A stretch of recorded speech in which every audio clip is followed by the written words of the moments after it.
Dans le 2 minutes info Côte d'Azur, retour sur les annonces d'Emmanuel Macron.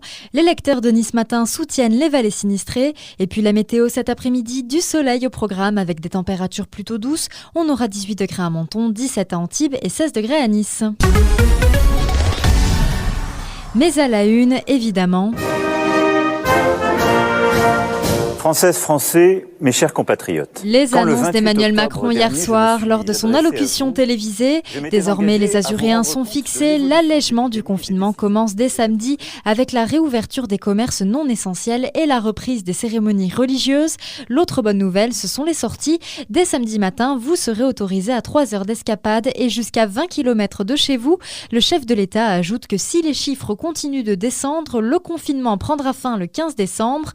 Un couvre-feu entre 21h et 7h du matin prendra le relais, sauf pour les 24 et 31 décembre. En revanche, les restaurants et les stations de ski ne pourront pas rouvrir avant au moins la mi-janvier. Et de son côté, l'UMI renouvelle son appel à manifester demain après-midi à Marseille. Le syndicat appelle même les saisonniers et les représentants des stations de ski de la Côte d'Azur à rejoindre le mouvement. Et pour cause, rien n'est encore vraiment acté. La réouverture n'interviendra donc pas avant au moins la mi-janvier. Douche froide car la période des fêtes de fin d'année représente entre 20 et 25% du chiffre d'affaires des stations. Les stations de ski, les remontées mécaniques et les loueurs font d'ailleurs déjà part de leur mécontentement. Ils craignent sérieusement de mettre la clé sous la porte cette saison. Dans le reste de l'actualité, Patrick Allemand réaffirme son soutien à David Nakache, condamné à verser plus de 10 000 € à Christian Estrosi pour diffamation. Il approuve sa décision d'interjeter l'appel de ce jugement qui, d'après lui, ferait reculer la liberté d'expression dans une ville qui a besoin de faire vivre le débat public. Et de leur côté, Pierre-Paul Léonelli, adjoint au maire de Nice, et Lauriano Azinaïrina, directeur général des services de la métropole Nice-Côte d'Azur, sont dans le viseur de la justice. Le parquet de Marseille a ouvert une enquête préliminaire pour des détournements de fonds, complicité et recel suite à des anomalies relevées par la Chambre régionale des comptes au sein du centre de gestion des Alpes-Maritimes.